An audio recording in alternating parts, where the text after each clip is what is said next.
Recently, there's been a growing discussion around the idea of a Bitcoin strategic reserve. As often happens when people first explore this space, they mistakenly lump in altcoins like XRP, Ethereum, and Dogecoin and other meme coins into the same category as Bitcoin.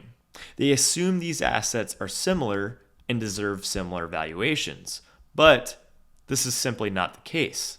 Bitcoin is fundamentally different from all altcoins.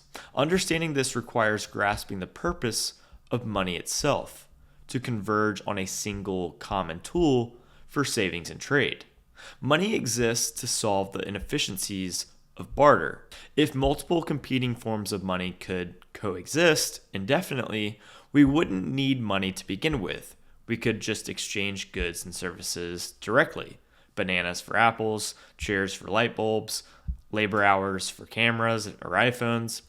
But history shows that humanity always converges on the best monetary tool, the one with the most desirable and least uncertain monetary properties. Money is not just a belief system or a collective hallucination. It is a tool with specific monetary properties: scarcity, portability, durability, divisibility, and fungibility. For individuals, corporations, and governments, the ideal monetary asset is the one with the least amount of future uncertainty. You want to be confident that the money you adopt will still be scarce and censorship resistant decades from now. You don't want it changing. So, will China or Russia ever adopt something like XRP or Ethereum as a strategic reserve? Absolutely not. Both of these altcoins are effectively controlled by entities in the United States, which have already demonstrated their ability to alter these protocols at will. Take XRP, for example. The first 30,000 blocks or so are simply missing, vanished. They were just made up and then erased.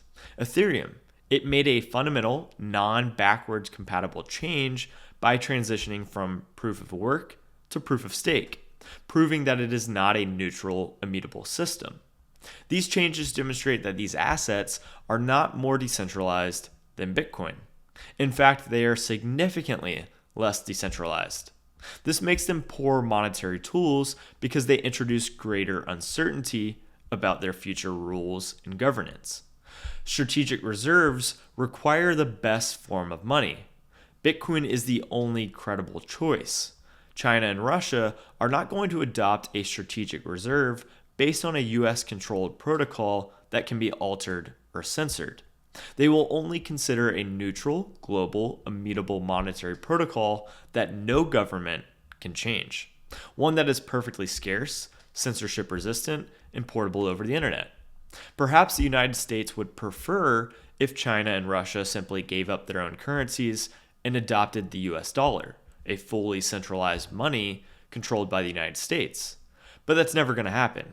And just like they won't adopt the US dollar, they won't adopt XRP, Ethereum, or any other altcoin controlled by centralized entities.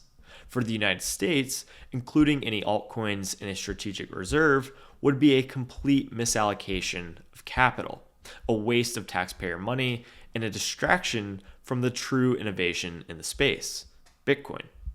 Worse, it would enable China, Russia, and other nations to adopt Bitcoin at a faster rate while confusing US citizens about what actually matters in the space. Bitcoin is already a $2 trillion asset heading toward $450 trillion in global value. Wasting time and resources on altcoins only slows down natural adoption. Over a long enough time horizon, all altcoins are trending to zero in Bitcoin terms, period. There is no second best form of money because that would defeat the entire purpose of money. Bitcoin is objectively the best form of money because it has the best monetary properties and the least amount of future uncertainty. You can either understand this now or understand it years from now, but eventually you will understand it because of logic or economic reality. Thanks for watching, everyone, and see you next time.